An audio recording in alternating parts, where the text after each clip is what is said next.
Hello guys, welcome back to my channel Shri S S and world. तो कैसे हैं आप सब? आशा करते हैं आप सब लोग अच्छे होंगे, खूब मन लगाकर पढ़ाई कर रहे होंगे। ठीक है, तो ज्योग्राफी का थर्ड चैप्टर है जिसमें है खनिज और शक्ति। खनिज, शक्ति और संसाधन। ठीक है, तो ये इंपॉर्टेंट चैप्टर है। इससे क्वेश्चन ये पूछा जाता है खनिजों से, जो कि इम्पोर्टेंट हो जाता है। जी के जीएस के पॉइंट ऑफ व्यू से भी इम्पोर्टेंट हो जाता है।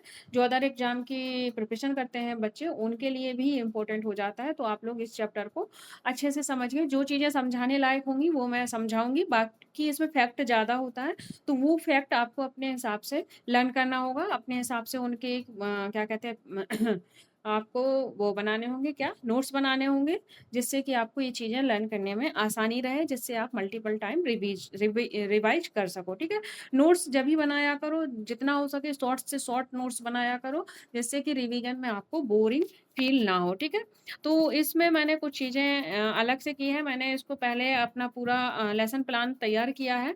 मैंने जो इम्पोर्टेंट चीज़ें थी उन्हें ही पढ़ा है, क्योंकि एग्ज़ाम टाइम पास में आ रहा है, तो इसमें कहानी वगैरह जो इम्पोर्टेंट नहीं है उन्हें पढ़ने का कोई औचित्य नहीं है, तो वो चीज़ें मैं नहीं पढ़ने वाली हूँ इसमें। ठीक है, तो बढ़ते हैं आगे। तो ये कीरी सुकांता से मिलने धनबाद के निकट उनके पैतृक स्थान पर जा रही थी। नहीं, यानी कि एक कीरी है जो सुकांत से मिलने कहीं जा रही थी, और उसने ये खदान देखी और उसने कहा कि ये धुआं-धुआं, ये काला-काला क्यों है यहाँ पर? इतने सारे ट्रक क्या हैं? तो उसके दोस्त ने कहा कि ये क्या है? ये खनिज है। तो वो बोली खनिज क्या होता है? उसे पता नहीं था, तो बोली खनिज क्या होता है? उसने कहा 1 मिनट मैं इसे इरेज़ कर दूँ एक्स्ट्रा जो है। उसने कहा खनिज क्या होता है? उसकी फ्रेंड ने पूछा खनिज क्या होता है? तो वो कह रही है कि आपने कभी बिस्कुट बनते देखा है? बिस्कुट में बहुत सारी चीज़ें मिलती हैं, और हम क्या करते हैं बिस्कुट खाते हैं, लेकिन उनके अंदर जो चीज़ें हैं उनको हमें पता नहीं रहता है कि इनके अंदर क्या-क्या चीज़ें मिली हुई हैं जिससे ये बिस्कुट बना है। ठीक उसी प्रकार क्या होती है, ठीक उसी प्रकार हमारी पृथ्वी के पर चट्टानों में कई पदार्थ मिले होते हैं। जो पृथ्वी है उसपे हमें कई तरह के पदार्थ मिलते हैं, जो क्या कहलाते हैं? खनिज कहलाते हैं। ठीक है? पृथ्वी के अंदर जो हमें पदार्थ मिलते हैं उन्हें क्या कहा जाता है? उन्हें खनिज कहा जाता है। ये खनिज पृथ्वी की चट्टान परपटी पर सभी जगह फैले हुए हैं, यानी कि जो ये खनिज हैं जो पृथ्वी की चट्टानों और भूपर्पटी सभी जगह फैले हुए हैं। अब जिन्हें परपटी वगैरह समझ में नहीं आ रहा है, तो उन्होंने पहले की क्लासें नहीं देखी है, क्योंकि पूरी क्लास को डिटेल से पढ़ाया जा चुका है और अच्छे से चीज़ें एक्सप्लेन है। तो आप अगर शुरू से क्लासेस देख रहे हो तो आपको ये सारी चीज़ें क्लियर हो रही होंगी। ठीक है, प्राकृतिक रूप से प्राकृतिक रूप से प्राप्त होने वाला पदार्थ जिसका निश्चित रासायनिक संगठन हो, वह एक खनिज कहलाता है। यानी कि जो हमें प्राकृतिक रूप से प्राप्त हो और जिसका जिसका एक रासायनिक संगठन हो, वो क्या हो जाता है? वो खनिज कहलाता है। इस चीज़ का आप ध्यान रखेंगे, खनिज क्या होता है। ठीक है, खनिज सभी स्थानों पर समान रूप से वितरित नहीं होता है, यानी कि जो खनिज है वो समान रूप से वितरित नहीं होता है, कि भाई दिल्ली में अगर अगर आपका मुंबई में 10 किलो खनिज निकला है, तो जैसलमेर में भी इतना ही खनिज निकलेगा, ऐसी कोई गारंटी नहीं है। तो जो खनिज है, वो हर जगह क्या होता है? समान रूप से वितरित नहीं होता। वे किसी विशेष क्षेत्र में या सेल समूहों में संकेंद्रित होते हैं, यानी कि वे किसी क्षेत्र में सेल समूह में क्या होते हैं? संकेंद्रित होते हैं। कुछ खनिज ऐसे क्षेत्रों में पाए जाते हैं जो आसानी से अभिगम नहीं है, यानी कि कुछ खनिज ऐसी जगह में पाए जा रहे हैं, अभिगम मतलब जहाँ हम आसानी से नहीं पहुँच सकते हैं। उनमें से आपका क्या हो जाते हैं? उनमें आपके एक तो आर्कटिक महासागर और एक हो जाता है अंटार्कटिका। ठीक है, इन 2 जगहों पर जो खनिज पाया जाता है, वहाँ हम आसानी से नहीं पहुँच सकते हैं। इस चीज़ का आप ध्यान रखेंगे। आगे बढ़ते हैं। आगे कह रहा है कि खनिज विभिन्न प्रकार के भूवैज्ञानिक परिवेशों में अलग-अलग दशाओं में निर्मित होता है। जो खनिज है वो अलग-अलग दशाओं में क्या होता है? बनता है।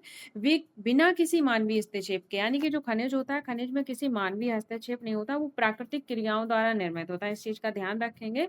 खनिज में मानव हस्तक्षेप नहीं करते हैं, वो क्या होता है? प्राकृतिक क्रियाओं द्वारा अपने निर्मित होते हैं। ठीक है, और वे अपने भौतिक गुणों जैसे रंग, घनत्व, कठोरता और रासायनिक गुणों या यथा विलयता के आधार पर पहचाने जाते हैं। यानी कि उनकी पहचान कैसी होती है? रासायनिक की जो खनिज है उन्हें हम कैसे पहचानेंगे? तो उनके जो भौतिक गुण होंगे, उनका जो कलर होगा, जो उनकी डेंसिटी होगी यानी कि घनत्व होगी, कठोरता होगी, रासायनिक गुण होंगे, विलयता होगी, उनके हिसाब से हम पहचान सकते हैं। अब आप देखो, जो हम अपने भोजन में नमक खाते हैं और जो आपकी पेंसिल में ग्रेफाइट है, वो क्या है? खनिज। जो नमक खा रहे हैं वो एक खनिज है, और जो पेंसिल में ब्लैक ब्लैक जिससे हम लिखते हैं पेंसिल से, उसमें क्या होता है? कौन-सा खनिज होता है? तो उसमें आपका ग्रेफाइट खनिज पाया जाता है। इस चीज़ का आप ध्यान रखेंगे। आगे बढ़ते हैं। बहुत ही इंटरेस्टिंग चैप्टर हो जाता है और अच्छे से हर चीज़ों को समझते चलें। अब देखेंगे खनिज के प्रकार कितने हैं, तो खनिज जो है वो 3000 से विभिन्न खनिज हैं, यानी कि जो खनिज है, खनिज के जो प्रकार हैं वो 3000 से भी अधिक प्रकार हो जाते हैं खनिज के। बट संरचना के आधार पर देखो, अगर पूछे कि खनिज की संरचना के आधार पर कितने भाग हैं, तो मुख्यतः 2 हो जाते हैं, एक आपका धात्विक हो जाता है और एक आपका अधात्विक हो जाता है। इस चीज़ का आप ध्यान रखेंगे, ठीक है? पृथ्वी पर क्या है, 3000 से अधिक विभिन्न प्रकार के खनिज पाए जाते हैं, पर संरचना के आधार पर आपके धात्विक और अधात्विक हो जाते हैं, ठीक है? आप देख पा रहे होंगे, एक आपका धात्विक है, एक अधात्विक है। तो धात्विक भी पहले खनिज कितने प्रकार के होते हैं, 2 प्रकार के, एक आपका धात्विक, एक अधात्विक। फिर जो धात्विक है, धात्विक के 2 प्रकार हो जाते हैं, एक आपका लौह और एक आपका अलौह हो जाता है। आगे बढ़ेंगे, सबसे पहले पढ़ेंगे धात्विक खनिज क्या होता है। धात्विक खनिजों में क्या होते हैं, धातु कच्चे रूप में होती है। धातु कैसे होती है, कच्चे रूप में होती है। धातु कठोर पदार्थ है जो ऊष्मा और विद्युत के सुचालक करती है, ठीक है? ध्यान से सुनना, धात्विक खनिज में धातु कच्चे रूप में होती है। जो धात्विक खनिज होता है उसमें धातु किस रूप में पाई जाती है, कच्चे रूप में पाई जाती है। और वो धातु कैसी होती है, कठोर होती है। और वो क्या करती है, वो किसका सुचालक होती है, तो ऊष्मा और विद्युत का सुचालक होती है। इस चीज का ध्यान रखेंगे। और जिनमें धुति या चमक की विशेषता होती है, जैसे आपको इसके एग्जाम्पल क्या है, लोएस्क हो गया, बॉक्साइड, बॉक्साइट, मैग्नीज, मैग्नीज अयस्क, इनके कुछ उदाहरण हो जाते हैं। तो आप ये उदाहरण याद रखेंगे, क्योंकि पूछ लेता है धात्विक के उदाहरण कौन से हैं और अधात्विक के कौन से हैं, लौह के कौन से हैं, अलौह के कौन से हैं। तो मैं ये सारी चीजें आपको बताती जा रही हूँ। इनके आपको क्या करना है, नोट्स बनाना है। कैसे बनाना है, तो आपको एक टेबल बनानी है। टेबल में खनिज, ये पूरा ग्राफ उतार लेना जो बना है येलो कलर में, ये पूरा ग्राफ आप बना लेना कॉपी में।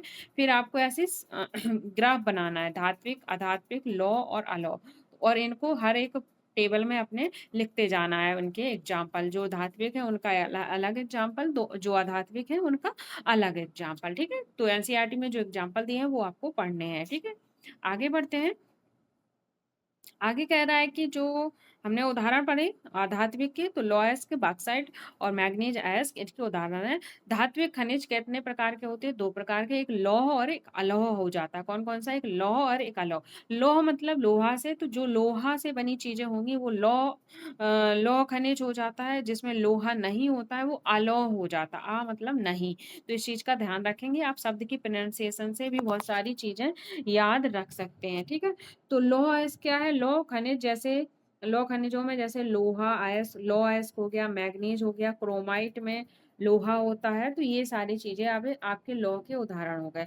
अलौह में क्या है, लोहा नहीं होता किंतु कुछ अन्य धातु, जैसे सोना, चांदी, तांबा और सीसा, ये सारी आपकी क्या हो जाती हैं, अलौह धातुएं हो जाती हैं। आगे बढ़ेंगे, अब आधात्विक खनिज देखते हैं।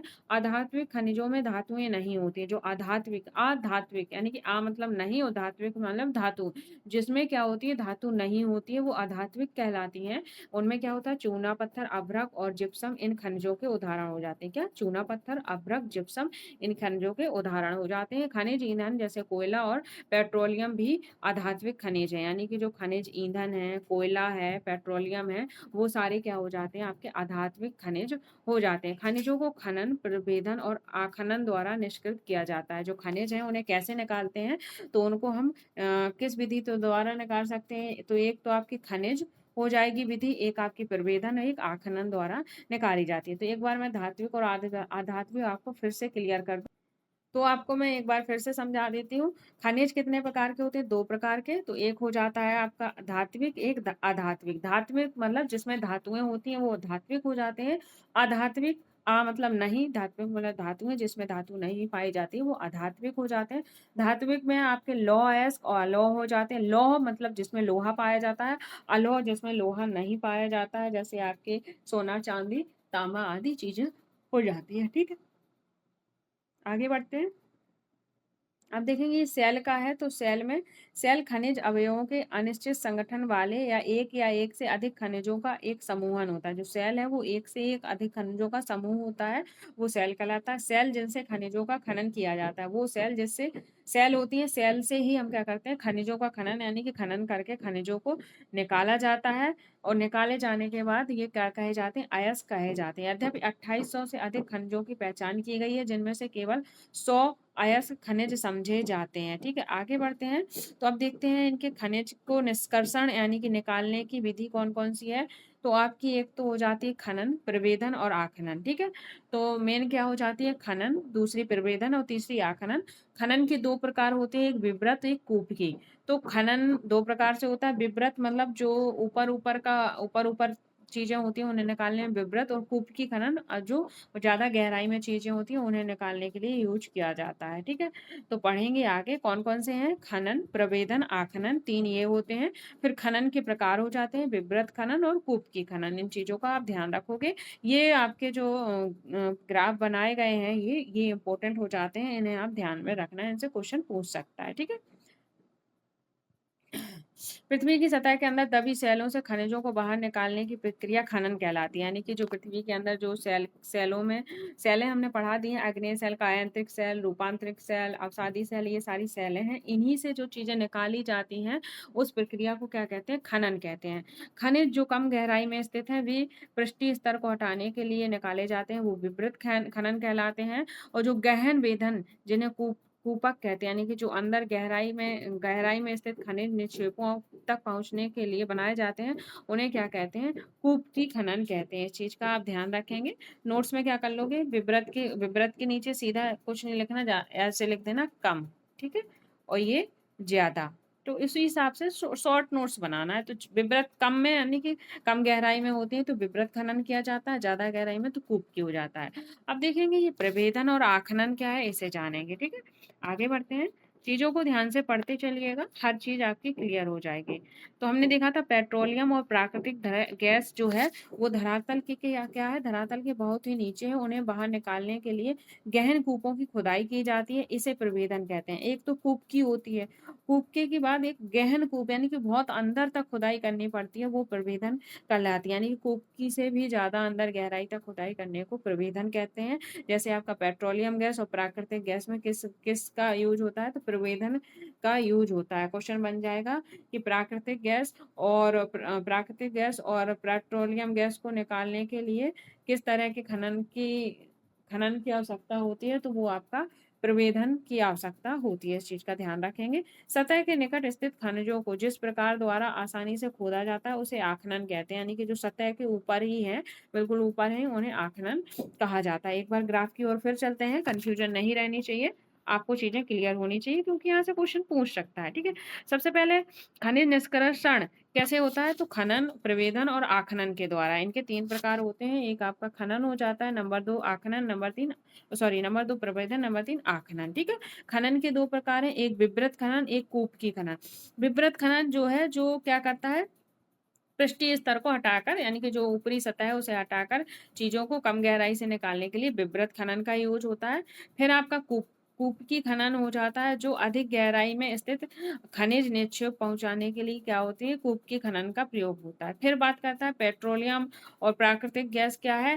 पेट्रोलियम और प्राकृतिक गैस आपकी बहुत ही अधिक गहराई पर है, जिसे कूपकी करके निकाला जाता है, उसे प्रभेदन कहा जाता है। यानी कि बहुत ज्यादा अंदर है, बहुत ही ज्यादा अंदर है, उसे प्रवेदन कहा जाता है। आखनन जो ऊपर ही सतह पर होते हैं उन्हें आखनन कहते हैं, जो कि हमने अभी यहाँ पर पढ़ा है। तो आई होप आपको आखनन और खनन और प्रवेदन सब में चीजें समझ में आ गई होंगी। ठीक है, अब ये बॉक्स पढ़ लेते हैं। बॉक्स में लिखा है कि आप सेल को देखकर बता सकते हैं कि यदि इसमें तांबा है, क्योंकि तांबा सेल का रंग नीला प्रतीत कर देता है। यानी कि अगर आपकी सेल का रंग नीला है तो आप बता सकते हो इसमें क्या पाया जा रहा है, इसमें तांबा पाया जाता है। ठीक है, अब खनिज का वितरण, जो खनिज है उसका वितरण किस आधार पे होता है, कैसे होता है, जानेंगे। ठीक है, तो खनिज विभिन्न प्रकार की सेलों में पाए जाते हैं। कुछ कहाँ पाए जाते हैं, आपके अग्नेय सेल में, एक मिनट, कुछ अग्नेय सेल में पाए जाते हैं, कायांतरिक में, अवसादी सेल में पाए जाते हैं। धात्विक खनिज होते हैं वो कहाँ पाए जा रहे हैं, वो अग्नेय और कायांतिक सेलों के समूहों में पाए जाते हैं। धात्विक खनिज कहाँ, अग्नेय और कायांतिक सेलों के समूह में, जिनसे विशाल पठारों का निर्माण होता है। अगर क्वेश्चन बन जाए कि विशाल पठारों का निर्माण किन सेलों से मिलकर होता है, तो अग्नेय और कायांतिक सेल से मिलकर होता है, में पाए जाते हैं क्या, आपके धात्विक खनिज। उत्तरी स्वीडन में लोएस्क, कहाँ, उत्तरी स्वीडन में लोएस्क ओंटेरियो कनाडा में तांबा और निकेल के निक्षेप हैं। दक्षिण अफ्रीका में लोहा, निकेल, क्रोमाइट और प्लेटिनम है। कहाँ? तो दक्षिण अफ्रीका में क्या है? निकेल, क्रोमाइट और प्लेटिनम आग्नेय और कायांतिक शैलों में पाए जाने खनिजों के उदाहरण है। ठीक है। मैदानों और नवीन वलित पर्वत में अवसादी शैल समूहों के आधात्मिक खनिज जैसे चूना पत्थर पाए जाते हैं। यानी कि जो अवसादी शैल है उसमें कौन से खनिज पाए जाते हैं? तो आपके अवसादी शैल में आपके आधात्मिक खनिज पाए जाते हैं। इस चीज का आप ध्यान रखेंगे। जो मैदान और नवीन वलित पर्वत के अवसादी शैल के समूह होते हैं उनमें क्या पाए जाते हैं? आधात्मिक शैल पाए जाते हैं। ठीक है, आगे बढ़ते हैं। जॉर्जिया यूक्रेन की मैग्नीज निक्षेप में अल्जीरिया के फास्फोट संस्तर इसके कुछ उदाहरण हो जाते हैं। क्या? जॉर्जिया हो गया, यूक्रेन हो गया, मैग्नीज हो गया निक्षेप और अल्जीरिया के फॉस्फेट संस्तर कुछ उदाहरण हो जाते हैं। खनिज ईंधन जैसे कोयला, पेट्रोलियम भी अवसादी स्तर पर पाए जाते हैं। तो इस चीज का आपको ध्यान रखना है। जो धात्विक चीजें हैं वो आपकी आग्नेय और कायांत्रिक सेल में पाई जाती हैं और जो आधात्मिक है वो आपकी अवसादी सेल में पाई जाती हैं। तो आई होप चीजें आपको क्लियर हो गई होंगी। ठीक है, आगे बढ़ते हैं। तो देखो सबसे पहले यहाँ चीजें देख लेंगे। तो बॉक्स देखते हैं। बॉक्स में लिखा है कि स्विट्जरलैंड में कोई ज्ञात खनिज निक्षेप नहीं है। यानी कि स्विट्जरलैंड एक ऐसा देश है जहां पर कोई भी खनिज निक्षेप नहीं है जिसे पहचाना जा सके। ठीक है, आगे बढ़ते हैं। विश्व की रूपरेखा मानचित्र कनाडिया शील्ड, अप्लेसिया पर्वत, ग्रेट लेक और पर्वतीय कॉर्डिलेरा पर्वत श्रृंखला को मानचित्र वाली की सहायता से चिन्हित करें। यानी कि यहाँ पे ये चीजें ढूंढनी है। ठीक है, अब आगे बढ़ते हैं। तो देखना यहाँ पे सीधे सीधे फैक्ट है जो कि आपको पढ़ के अपने नोट्स बनाने हैं। कैसे बनाने हैं? तो मैं एशिया का पढ़ के बता देती हूँ। तो एशिया क्या है? एशिया में क्या आ जाते हैं? आपके चीन, भारत के पास विशाल लौह निक्षेप है। यानी कि चीन और भारत के पास विशाल लौह निक्षेप है। यह महाद्वीप विश्व के आधे से अधिक टिन उत्पादन करता है। चीन, मलेशिया और इंडोनेशिया विश्व के अग्रणी टिन उत्पादकों में से एक है। अगर पूछता है कि टिन उत्पादकों में से सबसे आगे कौन है, तो चीन, मलेशिया, इंडोनेशिया है। चीन क्या करता है? सीसा, एंटीमनी, टंगस्टन के उत्पादक में भी अग्रणी है। यानी कि चीन इन इन चीजों लौह के अलावा क्या सीसा और एंटीमनी और टंगस्टन के उत्पादन में भी अग्रणी है। एशिया में मैग्नीज, बॉक्साइट, निकेल, जस्ता और तांबा के निक्षेप हैं। ठीक है, तो ये सारी चीजें क्या है आपको पढ़ के याद करनी है। इन्हें पढ़ाने का कोई मतलब ही नहीं है कि कहाँ कहाँ कौन सी चीजें पा रही हैं। जैसे यूरोप विश्व में लौह का अग्रणी उत्पादक हो जाता है। रूस, यूक्रेन, स्वीडन और ये चीजें, तो ये आपको एक बार पढ़ लेना है और इनके नोट्स बना लेना कहाँ कहाँ क्या चीजें पाई जाती हैं। ठीक है, आगे बढ़ते हैं। जो चीजें समझाने योग्य है वो मैं आपको समझाते हुए चलती हूँ। ठीक है, अब यहाँ पे देखो दक्षिण अमेरिका के बारे में पढ़ना है, अफ्रीका के बारे में पढ़ना है। ठीक है, और ऑस्ट्रेलिया के बारे में पढ़ना है। तो ये सारी चीजें आपको पढ़ते हुए चलना है। ठीक है, अब ये क्या है बॉक्स में देख लेते हैं। बॉक्स में कह रहा है कि जो हरा हीरा एक दुर्लभतम हीरा है। यानी कि जो हरे कलर के हीरा होता है वो दुर्लभतम यानी कि बहुत ही कम मिलता है। विश्व की प्राचीन शैलों पश्चिमी ऑस्ट्रेलिया में है। जो विश्व की सबसे प्राचीनतम शैल है वह कहाँ है? तो वो आपकी पश्चिमी ऑस्ट्रेलिया में है। वे 430 करोड़ वर्ष पूर्व अपनी पृथ्वी के निर्माण में 30 करोड़ वर्ष पश्चात हुई थी। तो इस चीज का ध्यान रखना। विश्व की प्राचीनतम शैल अगर पूछे तो कहाँ है वो? ऑस्ट्रेलिया में पाई जाती है। ठीक है, तो ये चीजें आप पढ़ लोगे। अब देखते हैं खनिज का उपयोग। खनिज का उपयोग कहाँ कहाँ किया जाता है जानेंगे। ठीक है, तो कई उद्योगों में क्या होता है? कई उद्योगों में इसका यूज होता है। रत्नों के लिए प्रयोग किया जाता है। रत्नों के लिए प्रयोग किया जाने वाला कौन सा होता है खनिज? कठोर खनिज का प्रयोग किया जाता है। किसमें? रत्नों में। आप देखो तो हीरा, पन्ना, ये सब क्या है? रत्न है। तो इनमें कठोर खनिज का यूज होता है। इन्हें आभूषण बनाने के लिए विभिन्न शैलियों में जड़ा जाता है। तांबा एक अन्य धातु है जिसका उपयोग किस लिए किया जा रहा है? सिक्के से लेकर पाइप तक प्रत्येक वस्तु में किया जाता है। कंप्यूटर उद्योग में प्रयुक्त होने वाला है। यानी कि कंप्यूटर में जो प्रयुक्त होता है वो कौन सा खनिज होता है? तो वो सिलिकॉन होता है जो कि हमें क्वार्टाइज से प्राप्त होता है। इस चीज का ध्यान रखेंगे। कंप्यूटर उद्योग में कौन सा खनिज उपयोग में आ रहा है? तो वो सिलिकॉन होता है। और सिलिकॉन हमें कहाँ से प्राप्त हो रहा है? तो सिलिकॉन हमें क्वार्टज से प्राप्त किया जाता है। यानी कि सिलिकॉन जो है कहाँ से प्राप्त हो रहा है? हमें क्वार्टज से प्राप्त हो रहा है। इस चीज का आप ध्यान रखेंगे। ठीक है, आगे बढ़ते हैं। एल्युमिनियम, जो एल्युमिनियम है उसका क्या होता है देखेंगे आगे।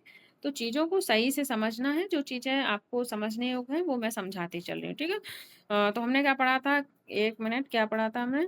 एल्यूमिनियम के बारे में पढ़ा था। एल्यूमिनियम उसके अयस्क बॉक्साइट से प्राप्त होता है। जो एल्यूमिनियम है वो कहाँ से मिल रहा है हमें? तो एल्यूमिनियम हमें अयस्क के बॉक्साइट से प्राप्त होता है। किससे?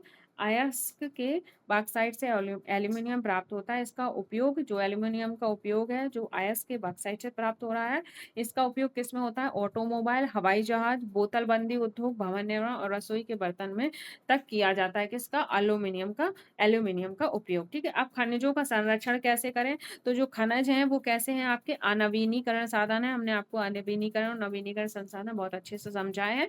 अगर आपने क्लास देखी होगी तो आपको चीजें क्लियर होगी। ठीक है।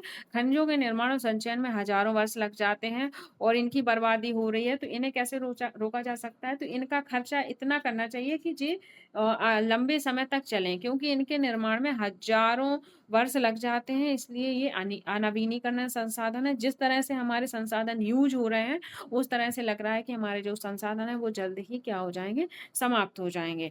तो खनिज को इस तरह से यूज करो कि उनका पुनर्चक्रण हो सके। देखो क्या कह रहा है? कम प्रयोग करें, कम प्रयोग करें, खनिज का क्या करें? कम प्रयोग करें, पुनर्चक्रण और पुनः प्रयोग।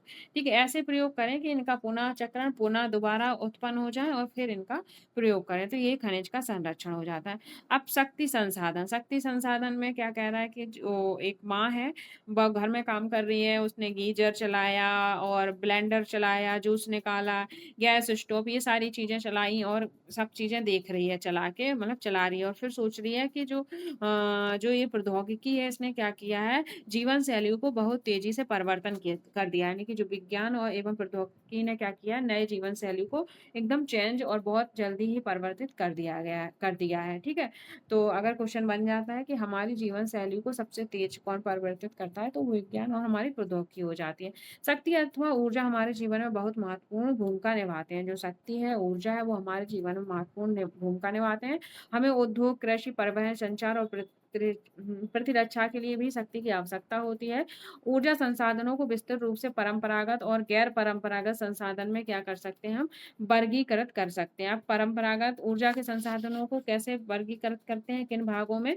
तो परंपरागत और गैर परंपरागत है। इस चीज का ध्यान रखेंगे। ऊर्जा संसाधनों का बंटवारा परंपरागत और गैर परंपरागत। अब परंपरागत क्या होते हैं? परंपरागत उसे कहते हैं जो लंबे समय से सामान्य उपयोग में लाए जा रहे हैं, जैसे ईंधन हो गया, जीवाश्म ईंधन। परंपरागत ऊर्जा के दो मुख्य स्रोत हैं, यानी कि ईंधन जो हम जलाते हैं ये क्या परंपरागत है, उसी रूप में यूज होते आ रहे हैं। अब ईंधन क्या होता है जानेंगे।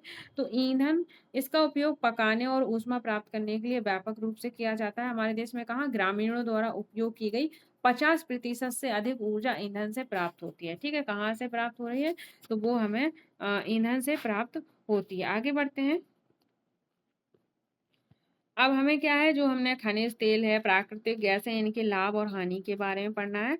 तो मैं पढ़ा देती हूँ। खनिज तेल, ठीक है, क्या पढ़ेंगे? खनिज तेल। खनिज तेल के लाभ और हानि पढ़ेंगे, फिर प्राकृतिक गैस के लाभ पढ़ेंगे। ठीक है।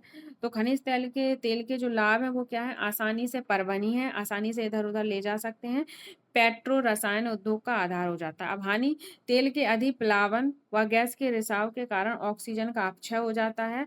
निर्मुक्त प्रदूषण के कारण अम्ल वर्षा होती है, यानी कि जो प्रदूषण बहुत ज्यादा हो जाता है उससे अम्ल वर्षा होती है। नए ईंधन क्या क्या होता है? अन्वेषण आसानी से होता है। अब प्राकृतिक गैस में क्या है आपके फायदे हैं? आसानी से परिवहनीय है, यानी कि पाइपलाइन द्वारा इसे ले जा सकते हैं। तेल और कोयले से अधिक स्वच्छ है, तेल से सस्ता है। यानी कि प्राकृतिक गैस की आपकी कोई हानि नहीं है, बल्कि खनिज से हानि होती है। क्या क्या हानि है वो आपने देख ली है। क्वेश्चन बन जाएगा। इंपॉर्टेंट है कि प्राकृतिक गैस से होने वाली हानि, कोई हानि दी नहीं है, तो यानी कि इससे कोई हानि हमें नहीं होती है। ऊर्जा के परंपरागत स्रोत क्या है? ऊर्जा के, तो ऊर्जा के परंपरागत स्रोत आपके ईंधन थे और कोयला था। क्या था? ईंधन और कोयला। इसमें लाभ, ईंधन में सुप्राप्य है, बहुसंख्यक लोगों को ऊर्जा प्रदान करता है।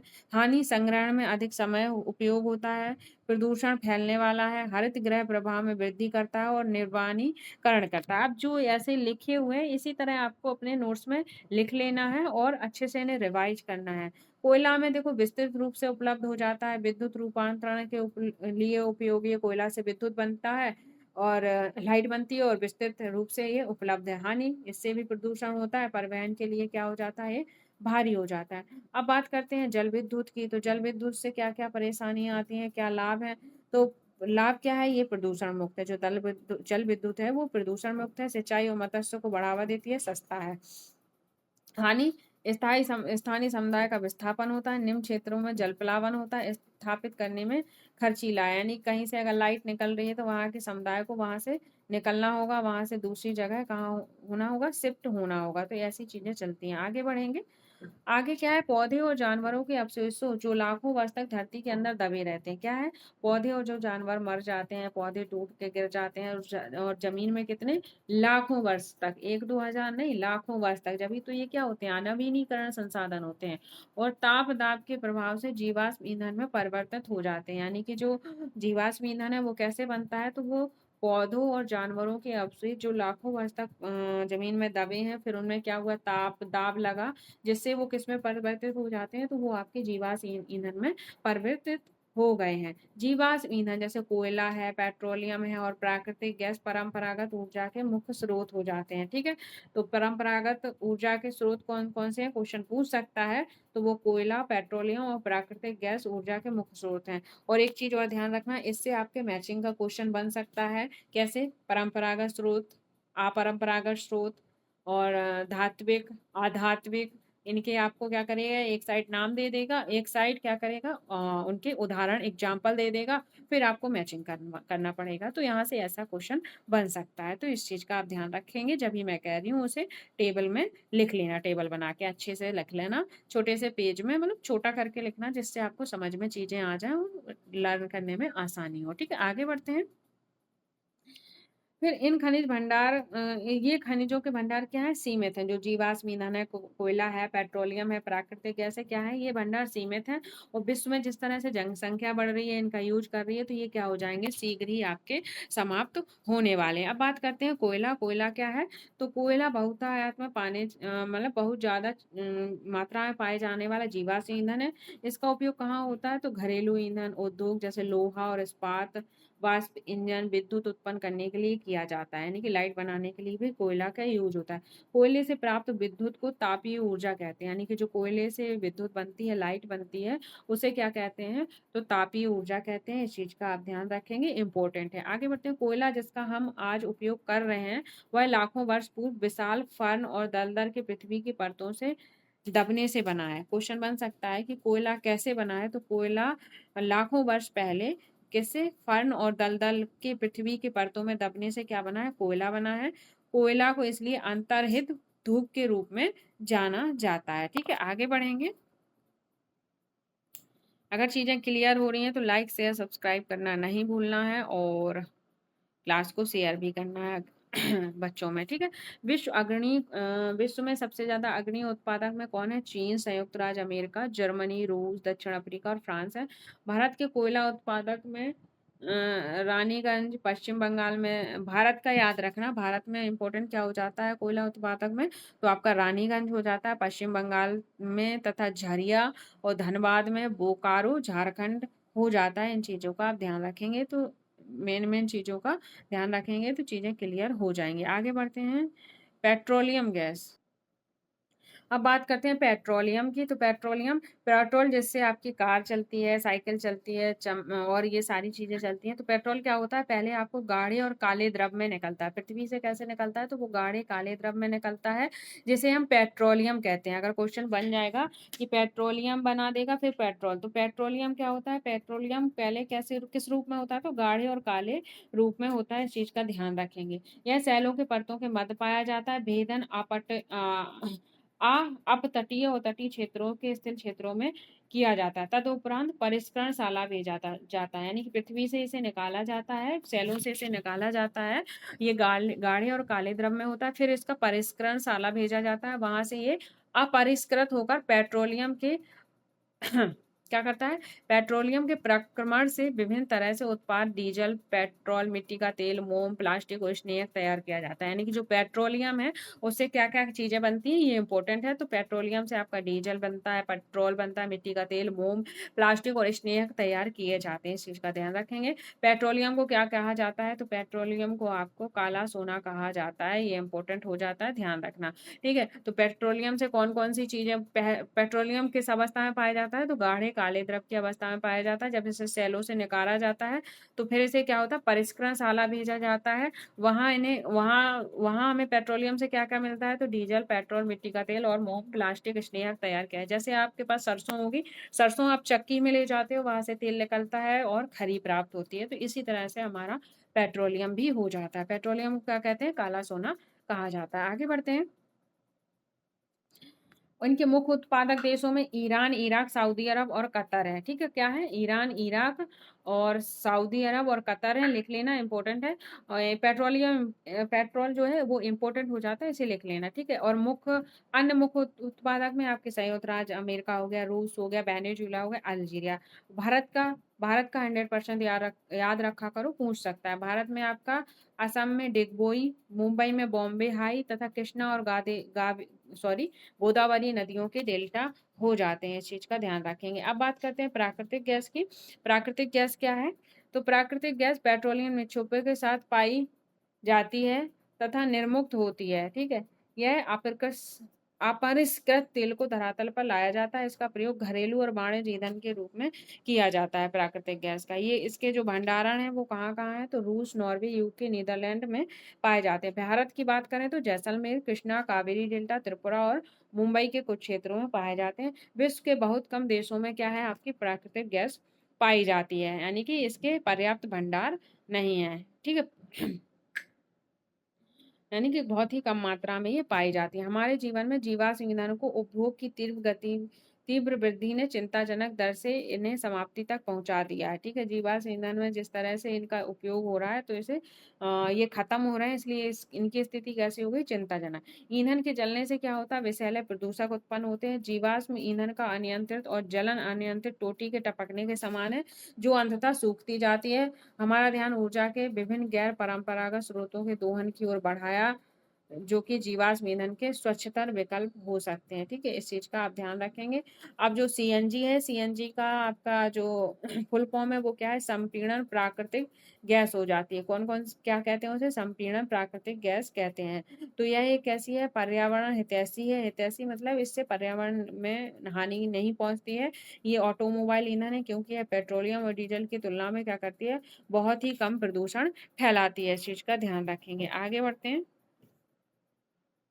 अब बात करते हैं जल विद्युत की। जल विद्युत कैसे बनते हैं, जल विद्युत क्या है देखेंगे।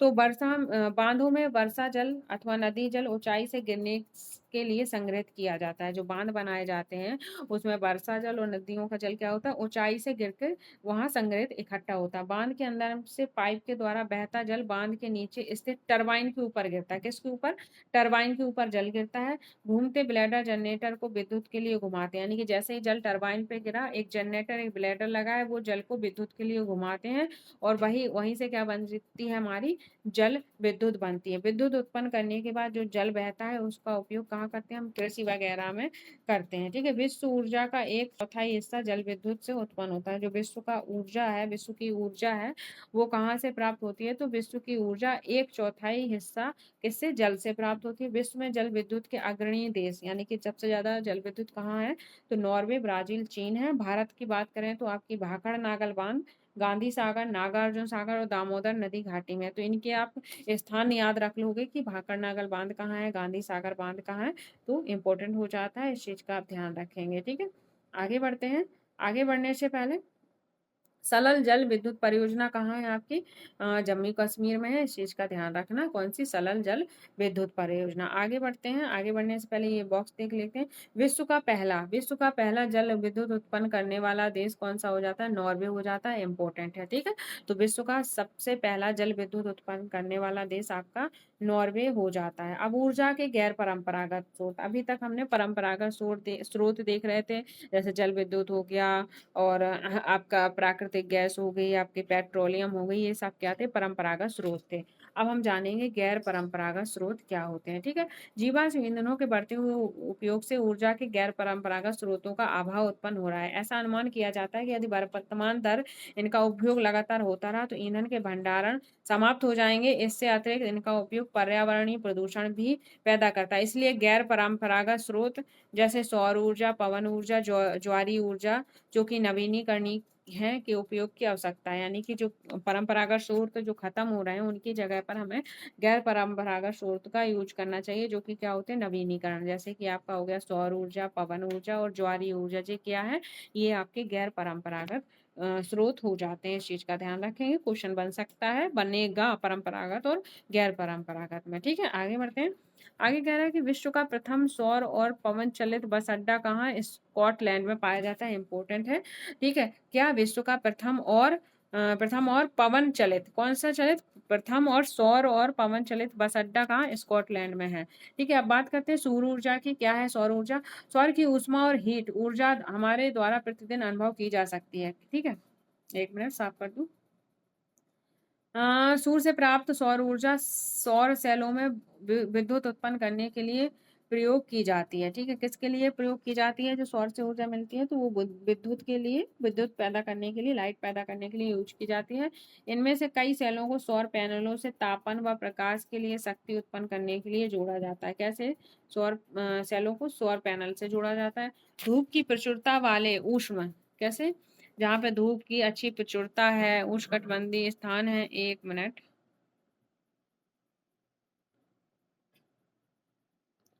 उष्णकटिबंधीय देशों के लिए गैस के लिए सौर ऊर्जा के उपयोग की प्रौद्योगिकी लाभदायक है। यानी उष्णकटिबंधीय क्षेत्र कौन से होते हैं, जहाँ पर बहुत ज्यादा गर्मी पड़ती है। 6 क्लास की एनसीईआरटी अगर आपने नहीं पढ़ी है तो पढ़ लीजिए, वहाँ पे बहुत ही अच्छे तरीके से चीजों को समझाया गया है। उष्णकटिबंधीय क्षेत्र, शीतकटिबंधीय क्षेत्र, आपको बाकायदा ग्राफ बनाकर मैंने ये चीजें समझाई हैं। ठीक है, तो उष्णकटिबंधीय क्षेत्र में क्या होता है, गर्मी बहुत पड़ती है, सूर्य की रोशनी सीधी पड़ती है, तो वहां पर सौर ऊर्जा लगाना क्या हो जाता है, लाभदायक हो जाता है। सौर ऊर्जा का उपयोग सौर तापक, सौर कुकर, सोलर ड्रॉयर के साथ साथ समुदाय को रोशनी देने और यातायात के संकेतों में भी हो सकता है। यानी कि सौर तापक के रूप में, सौर कुकर के रूप में, सोलर ड्रायर के रूप में उपयोग होता है, और इसके साथ साथ यातायात के संकेतों में यूज होता है। अब बात करते हैं जो आपके गैर परंपरागत स्रोत हैं उनके लाभ और हानि की बात कर लेते हैं। तो पवन ऊर्जा, सबसे पहले बात करेंगे पवन ऊर्जा की। तो पवन ऊर्जा क्या है आपकी, प्रदूषण मुक्त है, ध्यान से सुनना, प्रदूषण मुक्त है। एक बार स्थापित हो जाने पर विद्युत उत्पादन की कम लागत लगती है और सुरक्षित और साफ है। फिर ध्वनि प्रदूषण होता है, पवन ऊर्जा से प्रदूषण कौन सा होता है, ध्वनि प्रदूषण। पवन चक्की को स्थापित करना महंगा है। रेडियो एवं दूरदर्शन के प्रसारण संकेतों में व्यवधान है। पक्षियों के लिए क्या होती है, ये पवन ऊर्जा हानिकारक होती है, ध्यान रखना, इनसे क्वेश्चन बनता है। अब सौर ऊर्जा की बात कर लेते हैं। सौर ऊर्जा क्या है, असमाप्त है, इसे मापा नहीं जा सकता, प्रदूषण मुक्त है। लेकिन ये क्या है, खर्चीला हो जाता है, स्रोत के विस्तृत होने में ऊर्जा की बर्बादी होती है। अब ज्वारीय ऊर्जा क्या होती है, ये प्रदूषण मुक्त है, ये भी असमाप्त है, इसे मापा नहीं जा सकता है। हानि, वन्य जीव आवास का नष्ट होना, दोहन और कठिनाई होना। ठीक है, अब आगे बढ़ते हैं। अब आपके कौन से हो जाते हैं, आपके परमाणु ऊर्जा और बायोगैस, ये सारे गैर परंपरागत स्रोत हैं, इनका ध्यान रखना। ठीक है, क्वेश्चन बनेगा। तो बड़ी मात्रा में ऊर्जा उत्पन्न होती है, कैसे, परमाणु से, और रेडियो एक्टिव व्यर्थ व्यर्थ जो रेडियो एक्टिव व्यर्थ को उत्पन्न करना और खर्चीला होता है। बायोगैस के लाभ क्या है, कम लागत होता है, उपयोग में आसान होता है, जैव व्यर्थ का उपयोग और बायोगैस का उत्पादन है, हरित गृह प्रवाह के कारण। ठीक है, ये सारी चीजें होती हैं। अब भूतापीय ऊर्जा, भूतापीय ऊर्जा के लाभ और हानि। तो स्वच्छ, पर्यावरण हितैषी व हर समय उपलब्ध होती है। शहर से बहुत दूर अवस्थित होने के कारण विद्युत वाहन के लिए क्या हो जाती है, ये खर्चीली हो जाती है। आगे बढ़ते हैं। अब देखते हैं पवन ऊर्जा क्या है। तो पवन ऊर्जा एक असमाप्य ऊर्जा है, जो हम पढ़ चुके हैं, छोटे छोटे बॉक्स में वो पढ़ लोगे ना ध्यान से, उन्हीं से चीजें क्लियर हो जाती हैं। ठीक है, तो असमाप्त है। पवन चक्कियों और इनका उपयोग किस में होता है, तो पवन चक्कियों का उपयोग अनाज पीसने और जल निकालने के लिए चिरकाल से चला आ रहा है। वर्तमान पवन चक्कियों में तीव्र गति से चलती हवाएं पवन चक्की को क्या करती हैं, घुमाती हैं। जो वर्तमान में पवन चक्कियों को तीव्र गति से घुमाती हैं वो क्या है, चलती हवाएं हैं, और जो विद्युत उत्पादन करने के लिए जनरेटर से जुड़ी होती है। यानी कि जो पवन चक्की है वो क्या होती है, जिससे विद्युत उत्पादन वाला जनरेटर होता है उससे जुड़ी होती हैं। और जैसे ही ये पवन हवाएं, ये हवाओं से ये पवन चक्की घूमती है, वैसे जनरेटर भी घूमता है। तो इस तरह से ये चीजें दोनों दोनों साथ चलती हैं। ठीक है, तो एक बार फिर से बता देती हूँ। वर्तमान में पवन चक्कियों में तीव्र गति से चलती हवाएं पवन चक्की को घुमाती हैं, जो विद्युत उत्पादन करने वाले जनरेटर से जुड़ी होती हैं। एकदम राइट होगा ये, अगर स्टेटमेंट दे रहा है तो। ठीक है, पवन चक्कियों के समूह से युक्त पवन फार्म तटीय क्षेत्रों और पर्वत घाटियों में जहाँ प्रबल और लगातार हवाएं चलती हैं वहीं पर ये पवन चक्कियां पाई जाती हैं। इस चीज का आप ध्यान रखेंगे। आगे बढ़ते हैं। वहाँ स्थित, ठीक है। और जो पवन फार्म है वो कहाँ कहाँ है, तो आपके Netherlands, Germany, Denmark, UK, USA तथा स्पेन में पाए जाते हैं। जो पवन ऊर्जा का उत्पादन क्या करते हैं, उल्लेखनीय है, यानी कि ज्यादा पवन ऊर्जा यहीं होती है। अब बात करते हैं परमाणु ऊर्जा की। तो परमाणु ऊर्जा प्राकृतिक और तौर से प्राप्त रेडियो सक्रिय पदार्थ है। कैसी है, तो परमाणु ऊर्जा प्राकृतिक रूप से प्राप्त होती है और कैसी है, रेडियो सक्रिय पदार्थ है। जैसे यूरेनियम, थोरियम के परमाणुओं के केंद्रक में संग्रहित ऊर्जा से प्राप्त की जाती है। ये पदार्थ नाभिकीय रिएक्टर में नाभिकीय विखंडन से गुजरते हैं। जो ये पदार्थ हैं वो नाभिकीय रिएक्टर्स में नाभिकीय विखंडन से गुजरते हैं और क्या करते हैं, फिर ये उत्सर्जन की प्रक्रिया होती है, यानी कि उत्सर्जन ऊर्जा की प्राप्ति करते हैं। परमाणु ऊर्जा का सबसे बड़ा उत्पादक संयुक्त राज्य अमेरिका है, यानी कि परमाणु ऊर्जा का सबसे बड़ा उत्पादक क्या है, आपका संयुक्त राज्य अमेरिका, फिर यूरोप। भारत में कहाँ होता है, तो राजस्थान, झारखंड के पास यूरेनियम के विशाल क्षेत्र निक्षेप है। थोरियम विशाल मात्रा में केरल के मोनोजाइट बालू में पाया जाता है। भारत में स्थित परमाणु ऊर्जा के केंद्र कहाँ है, तमिलनाडु में कलपक्कम में, महाराष्ट्र तारापुर में, राजस्थान में कोटा के निकट राणा प्रताप सागर में, उत्तर प्रदेश नरोरा और कर्नाटक के कैगा में है। ठीक है, इस चीज का आप ध्यान रखें। देखो यहाँ कुछ समझाने की चीजें नहीं है, बस फैक्ट है, इन्हें आपको रटना पड़ेगा। मेरा मन भी नहीं था ये क्लास लेने का, पर मैं ले रही हूँ कि आप लोग कहोगे कि मैम ने क्लास क्यों नहीं ली। ठीक है। अब भूतापीय ऊर्जा क्या है, ताप ऊर्जा जो पृथ्वी से प्राप्त होती है भूतापीय ऊर्जा कहलाती है, यानी कि जो ताप ऊर्जा है वो पृथ्वी से प्राप्त होती है, भूतापीय कहलाती है। पृथ्वी के अंदर गहराई बढ़ने से के साथ तापमान में क्या होती है, लगातार वृद्धि होती जाती है। कभी कभी तापमान ऊर्जा भूसतह और पर गर्म जल के झरनों के रूप में प्रकट हो सकती है। ठीक है, कैसे कैसे प्रकट होती है, तो ये तापमान ऊर्जा भूसतह पर गर्म जल के झरने, एक मिनट,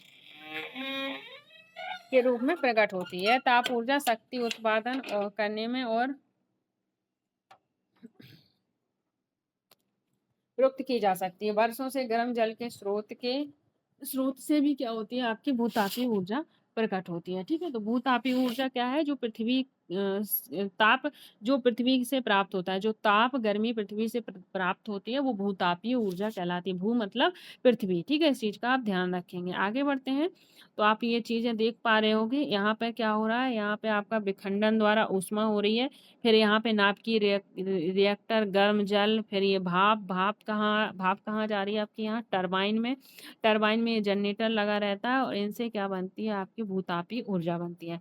ऐसे ही जल का होता है, जल क्या होता है, टरबाइन में गिरता है। यहाँ पे ये सारी चीजें हो रही हैं। पहले यहाँ पे ऊष्मा का विखंडन किया जाएगा, फिर नाभिकीय रिएक्टर होगा, फिर गर्म जल यहाँ जाएगा, फिर भाप यहाँ जाएगी और टरबाइन से टकरा के जनरेटर चलता रहता है, तो ये क्या करती है, ऊर्जा उत्पन्न कर देती है। तो ऐसे ये चीजें बनाई जाती हैं। ठीक है, आगे बढ़ते हैं। अगर चीजें क्लियर हैं तो आपको सिर्फ और सिर्फ लाइक शेयर सब्सक्राइब करना है और कुछ नहीं करना है। ठीक है। भूतापीय ऊर्जा खाना बनाने, ऊष्मा प्राप्त करने, जो भूतापीय ऊर्जा है उसका यूज खाना बनाने, ऊष्मा प्राप्त करने, नहाने के लिए प्रयोग में लाई जाती है। यूएसए विश्व का सबसे बड़ा भूतापीय ऊर्जा का संयंत्र हो जाता है। क्या आपका यूएसए, इसके बाद आपका न्यूजीलैंड, आइसलैंड, फिलीपींस और मध्य अमेरिका है। भारत में भूतापीय ऊर्जा के संयंत्र हिमाचल प्रदेश और मणिकरण और लद्दाख के पूगा घाटी में स्थित है। ठीक है, आगे बढ़ते हैं। तो ये चीजें आपको याद रखनी होंगी। अब देखो ये क्या है, भूतापीय ऊर्जा कैसे बन रही है, तो देखो यहाँ से ये भू का ताप, धरती का ताप, ये देख रहे हो कैसी धरती गर्म है, ये देख रहे हो लाल लाल धरी है। तो यहाँ से ये प्राकृतिक दरारें हो जाती हैं। क्या हो जाती है, प्राकृतिक दरारें होती हैं। तो इन दरारों से ये भाप क्या है, ऊपर जाती है। ठीक है, प्राकृतिक दरारों से भाप कहाँ गई, ऊपर गई, भाप ऊपर गई। तो ये देखो ये पाइप लगा दी है उन्होंने, यहाँ से कुआं है, यहाँ से जल ये जा रहा है, ये जल गया, यहाँ से भाप क्या हुई, भाप टरबाइन से टकराई और टरबाइन में क्या कर चल रहा है, जनरेटर, और यहाँ से क्या बन जाती है, आपकी लाइट बन जाती है। इस चीज का आप ध्यान रखेंगे। ठीक है, आगे बढ़ते हैं। अब बात कर लेते हैं ज्वारीय ऊर्जा। ज्वारीय ऊर्जा क्या है? तो ज्वार से उत्पन्न ऊर्जा को ज्वारीय ऊर्जा कहा जाता है। इस ऊर्जा का विदोहन समुद्र के सक्रिय मुहाने में बांध के निर्माण से किया जाता है। यानी कि ज्वारीय ऊर्जा जो ज्वार भाटा पढ़ा है ना, मैंने पढ़ा रखा है एनसीईआरटी में, 6 क्लास की एनसीईआरटी वेरी वेरी इंपॉर्टेंट। यानी सारी एनसीईआरटी आपकी बहुत इंपॉर्टेंट है। अगर सीरीज वाइज आप पढ़ते चलोगे, हर एक चीज़ आपकी क्लियर होती जाएगी और आपको रिकॉल भी हो जाएगी। जो बच्चे हमारे साथ शुरू से जुड़े हुए हैं, उन जैसे ही उन्हें ज्वार का नाम सुना होगा, उन्हें समझ में आ गया कि मैम किस चीज़ की बात कर रही है, ठीक है? तो ज्वार भाटा कहाँ आते हैं? समुद्र के पास आते हैं। जब ज्वार भाटा समुद्र के पास आते हैं, तो ज्वारीय ऊर्जा कहाँ पे उत्पन्न होगी? समुद्र के पास होगी। वहीं पे कुछ चीज़ें लगाई गई होंगी जिससे कि आपकी ज्वार ऊर्जा उत्पन्न हो, तो वहाँ पे समुद्र के सक्रिय मुहाने में क्या कर देते हैं ये लोग? बाँध का निर्माण करते हैं और उच्च ज्वार के 1 मिनट आगे बढ़ते हैं। उच्च ज्वार के समय बड़ा कर दूँ, दिख जाए फिर आपको समझा दूँगी, ठीक है? उच्च ज्वार के समय क्या करते हैं, ऊर्जा का उपयोग बाँध में स्थापित टरबाइन को घुमाने के लिए किया जाता है। रूस, फ्रांस, भारत में कच्छ की खाड़ी में विशाल मात्रा में क्या होती है, ज्वारीय मिल क्षेत्र होती हैं, ठीक है? तो अब ज्वार की जो उन्होंने सीरीज़ दी है, वो हम देख लेते हैं, ज्वारीय ऊर्जा कैसे उत्पन्न होती है। विश्व का पहला ज्वारीय स्टेशन कहाँ बना है? इम्पोर्टेंट हो जाता है ये पॉइंट। विश्व का पहला ज्वारीय स्टेशन आपका फ्रांस में बनाया गया है, ठीक है? इम्पोर्टेंट है, ध्यान रखना। अब देखें ज्वारीय ऊर्जा कैसे बनती है, तो ज्वारीय ऊर्जा ये है। अब यहाँ पे उच्च ज्वार आ रहे हैं, देखो उच्च ज्वार, ये निम्न ज्वार भाटा, निम्न ज्वार भाटा, ठीक है? ये उच्च ज्वार, जैसे ही उच्च ज्वार आते हैं, उच्च ज्वार आने से ये पानी यहाँ इनमें टकराता है, इन मशीनों के अंदर टकराता है और ये क्या होते हैं, टरबाइन से टकराएंगे। जब ये टरबाइन में टकराएंगे तो जनरेटर घूम के क्या करेगा, लाइट की उत्पत्ति करेगा। तो हर उत्पत्ति में आपका क्या इंपॉर्टेंट हो जाता है, टरबाइन। आप देख रहे हो हर जगह आपको टरबाइन मिल रहा है। टरबाइन के अलावा आपकी क्या हो रही है, विद्युत गैस उत्पन्न नहीं हो पा रही है, ठीक है? अब बात करते हैं बायोगैस की। एक सौर ऊर्जा है, उसमें पवन ऊर्जा इनमें नहीं लग रही, बाकी जैसे आप जल भूतापीय ऊर्जा है, जल विद्युत है, इन चीज़ों में टरबाइन का यूज हो रहा है, ठीक है? अब बात करते हैं बायोगैस की। बायोगैस क्या है? तो बायोगैस आपको पता है, वो मृत पौधे, जंतुओं के अवशेष, पशुओं का गोबर, रसोई का जो गंदगी, कूड़ा कचरा होता है, अपशिष्ट पदार्थ होता है, उससे उससे निर्माण होती है, उसे क्या कहते हैं, हम बायोगैस कहते हैं। जैविक अपशिष्ट बैक्टीरिया द्वारा बायोगैस में संयंत्र में अपघटित होती है। कौन सी जैविक अपशिष्ट बैक्टीरिया होते हैं, उनसे अपघटित होती है, जो कि अनिवार्य रूप से मीथेन और कार्बन डाइऑक्साइड का मिश्रण होती है। जो बायोगैस है वो किन गैसों का मिश्रण होती है, इस चीज़ का ध्यान रखेंगे, तो वो आपकी मीथेन हो जाती है और कार्बन डाइऑक्साइड का मिश्रण हो जाती है। बायोगैस खाना पकाने तथा जल विद्युत उत्पादन में सर्वोत्तम ईंधन है और इसके प्रति वर्ष बड़ी मात्रा में जैव खाद का उत्पादन हो रहा है। ऊर्जा सर्वव्यापी है, लेकिन इस ऊर्जा का विदोहन बहुत ही कठिन और खर्चीला है। हम में से प्रत्येक व्यक्ति ऊर्जा को नष्ट ना करके एक भिन्नता ला सकता है। ऊर्जा की बचत, ऊर्जा का उत्पादन अभी कार्य करें एवं ऊर्जा के भविष्य को क्या बनाएं, सुनहरा बनाएं। यानी कि कोई भी चीज़ है अगर हमें प्राकृतिक रूप से मिल रही है, तो उसका हम ज़्यादा से ज़्यादा खर्च करेंगे, दोहन करेंगे, तो वो एक दिन समाप्त हो जाएगी। तो इसलिए हमें हर चीज़ को अपने लिमिट से खर्च करना चाहिए, ज़्यादा वेस्ट चीज़ें नहीं करनी चाहिए, ठीक है? तो ये देखो करदम है, फिर यहाँ पे ये करदन, यहाँ से करदन डाल रहा है, जो भी चीज़ें यहाँ डाल रही हैं। ये गैस का टैंक है। यहाँ पे क्या है, मृदा खाद उर्वरक निकास, ये निकास है, यहाँ से ये चीज़ें निकल रही हैं। और ये देखो गैस का टैंक है, यहाँ से गैस बन के निकलती है बायोगैस। यहाँ पे सारी चीज़ें डाल दी जाती हैं जो अपशिष्ट पदार्थ हैं, और फिर यहाँ टैंक से निकास से आपका बायोगैस निकलता है। तो देखो ये फैक्चुअल वाला आपका पूरा चैप्टर था। यहाँ से फैक्चुअल क्वेश्चन बहुत ज़्यादा पूछे जाते हैं, पर फिर भी मैंने पढ़ा दिया कि बच्चों को ये ना लगे कि मैम ने नहीं पढ़ा है। और एक बात और कहना चाहूँगी कि आप लोग अपना रिवीजन स्टार्ट कर दीजिए। जो क्लासेस हो गई हैं उनका मल्टीपल टाइम रिवीजन, और आप अपना क्या करिए, प्रैक्टिस करते रहिएगा। जो भी क्लासेस हैं आपको धीरे-धीरे मिल जाएँगी, ठीक है? और आपका सिलेबस टाइमली ख़त्म हो जाएगा। तो आप इस चक्कर में मत रहिए कि मैम पूरी एनसीईआरटी करवा देंगी, फिर उसके बाद हम रिवीजन करेंगे। नहीं, नहीं, नहीं। जब तक आपकी ये 8 क्लास की एनसीईआरटी नहीं हो रही है, तब तक आप 6 की रिवीजन करिए, 7 की रिवीजन करिए।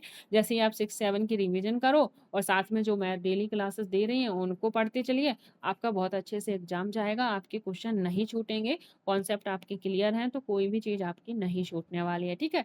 तो 3-3 6 चैप्टर तो मैं करवा चुकी हूँ, 3 हिस्ट्री के, 3 आपके ज्योग्राफी के करवा दिए, 6 चैप्टर हो गए। ये मान लो 1 बुक कंप्लीट हो गई, 2 बुक्स और रह गई, वो मैं करवा दूँगी, ठीक है? तो टेंशन नहीं लेनी है, टाइम से हर चीज़ फिनिश हो जाएगी, बस जितना मैं करवा चुकी हूँ, उनका आप रिवीजन करते चलिए, ठीक है? So thank you guys, take care and bye bye. और क्लास को अपने दोस्तों में शेयर करते रहिएगा और प्यारा सा कमेंट करते रहिएगा। बाय-बाय।